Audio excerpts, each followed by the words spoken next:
Good morning, সুপ্রভাত। সকলকে জানাই Patabaj study centre 0.1 YouTube and Facebook পেজে। আজকে আমরা আলোচনা করছি প্রথম পর্যায়ক্রমিক মূল্যায়ন 2026 চতুর্থ শ্রেণীর বাংলার একটি প্রশ্নপত্র ও তার সমাধান নিয়ে। আজকের ভিডিওটি শুরু করার আগে আমি বলবো, ইউটিউব চ্যানেলে প্রথমবার এসে থাকলে অবশ্যই চ্যানেলটিকে সাবস্ক্রাইব করবে ও লাইক ও কমেন্ট করবে। ফেসবুক পেজ থেকে দেখে থাকলে অবশ্যই পেজটিকে ফলো ও শেয়ার করে একটি লাইক বাটনে প্রেস করবে। একটি লাইক আমাদের নতুন ভিডিও বানাতে অনেকটা উৎসাহ যোগায়।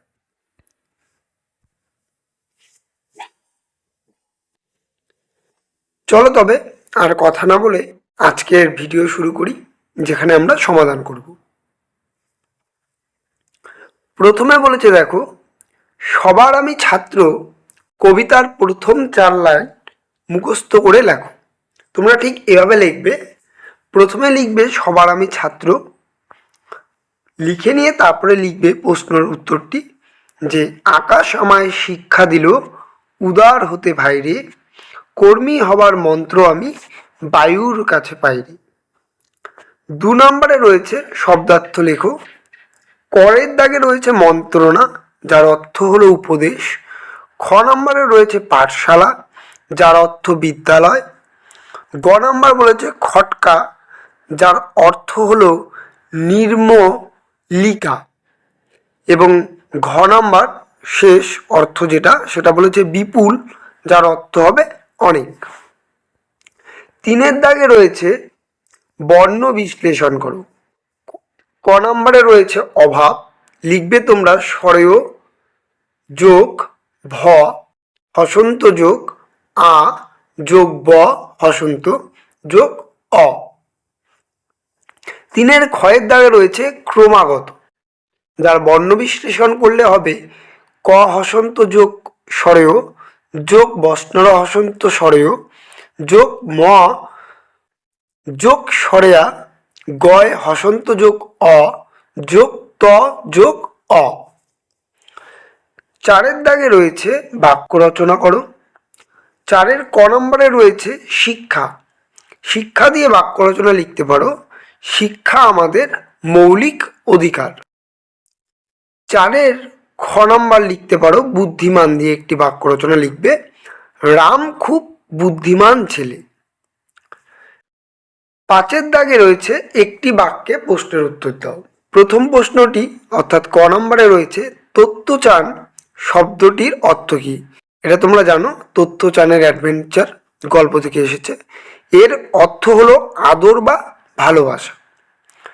আবার 5-এর খ নম্বর রয়েছে প্রশ্ন, পোলিওতে কার আঙুলগুলো সব দলা পাকিয়ে গিয়েছিল। এটিও তথ্যচানের অ্যাডভেঞ্চার গল্পেরই উল্লেখিত প্রশ্ন, লিখবে ইয়াসুয়াকি, যে তথ্যচানের বন্ধু। 5-এর গ নম্বর রয়েছে বনভোজন কবিতাটিতে কারা খেলতে এসেছিল। এটা উত্তর আমার এখানে মিস্টেক হয়ে গেছে, এখানে আমি গোলাম মুস্তাফা লিখে ফেলেছি। এখানে তোমরা লিখবে পুষি রুমি, এরা খেলতে এসেছিল। ঘ নম্বর রয়েছে কে কবিকে মধুর কথা বলতে শেখালো। উত্তর লিখবে চাঁদ। নম্বর প্রেমেন্দ্র মিত্রের সৃষ্টি একটি বিখ্যাত চরিত্রের নাম লেখো। এটা লিখবে ঘনাদা ও বর্মা, দুটো নাম দিয়েছি, যে কোনো একটি লিখলেই হবে।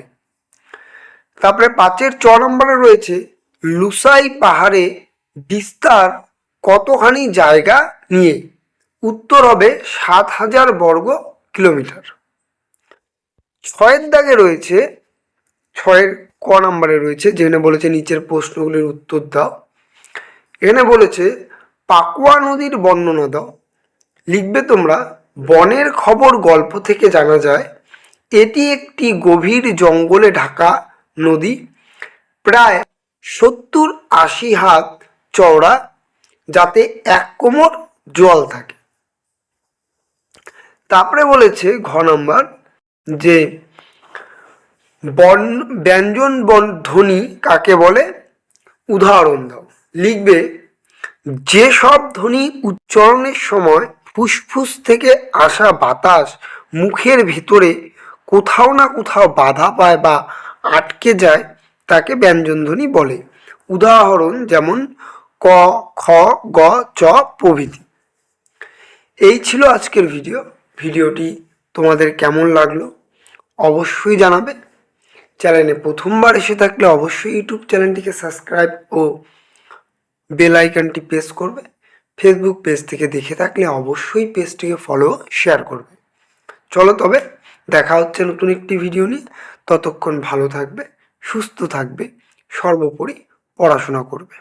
টাটা, আবার দেখা হচ্ছে নতুন একটি ভিডিও নিয়ে। ততক্ষণ ভালো থাকবে।